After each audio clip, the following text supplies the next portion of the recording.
Bio civil society organisations তাদেরকে দিয়ে বাস্তবায়ন করা হবে।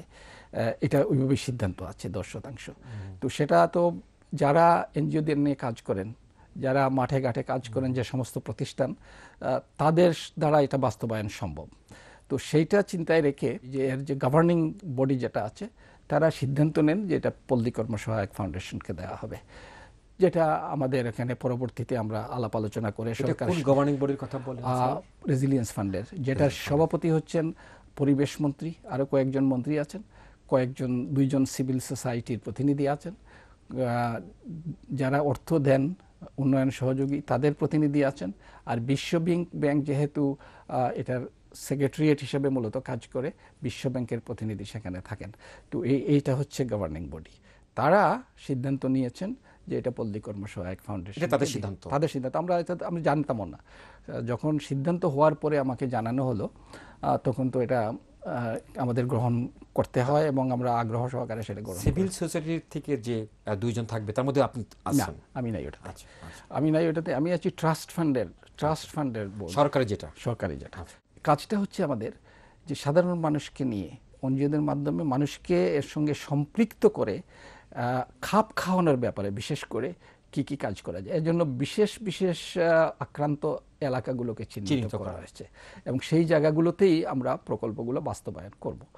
তো এই অর্থায়নটা যে ওখানে যত টাকা আসবে তত টাকা আমরা ইতিমধ্যে পেয়েছি বোধহয় $12.5 মিলিয়ন সমপরিমাণ। ওই ফান্ডের 10%, ওই ফান্ডের 10%, কিন্তু ওটা বেড়ে গেছে।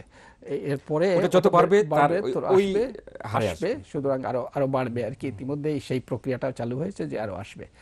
তো এখানে আমরা যে প্রকল্পগুলো বাস্তবায়ন করি, সেখানে আমরা চেষ্টা করেছি সর্বোচ্চ স্বচ্ছতা বজায় রাখার।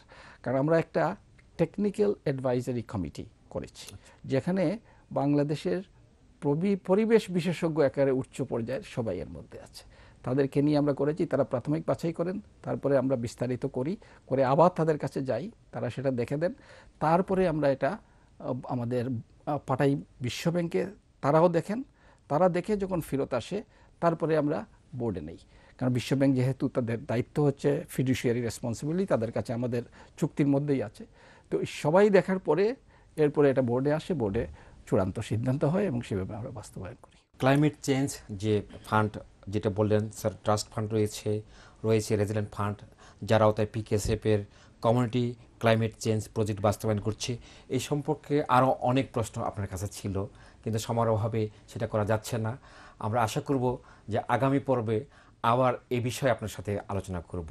আপনাকে ধন্যবাদ স্যার আমাদের এখানে আসার জন্য। সুধী দর্শক মণ্ডলী, নিজস্ব ভাবমূর্তি ও সক্রিয়তা বজায় রেখে পিকেএসএফ দারিদ্র্য দূরীকরণে অগ্রণী ভূমিকা পালন ও কর্মপ্রয়াস অব্যাহত রেখেছে। পিকেএসএফ ক্ষুদ্র ঋণ প্রদানকারী মডেল থেকে কর্মসংস্থান ও দারিদ্র্য দূরীকরণের একটি সমন্বিত উন্নয়ন মডেল হিসেবে আত্মপ্রকাশ করেছে। ফাউন্ডেশনের সম্মানিত সভাপতি ডক্টর কাজী খলিকুজ্জামান আহমেদের বলিষ্ঠ দিক নির্দেশনায় সকল প্রকার বঞ্চনা থেকে মুক্তি নিশ্চিত করে প্রত্যেক ব্যক্তিকে মানব মর্যাদায় প্রতিষ্ঠাকরণের লক্ষ্যে দৃঢ় অঙ্গীকার নিয়ে কাজ করে যাচ্ছে পিকেএসএফ। জনকেন্দ্রিক চিন্তা চেতনার সমন্বয় ঘটিয়ে ভবিষ্যতেও পিকেএসএফ তার কর্মপ্রয়াস অব্যাহত রাখবে, সে প্রত্যাশায় আজকের অনুষ্ঠান শেষ করছি। আপনাদের সকলকে ধন্যবাদ।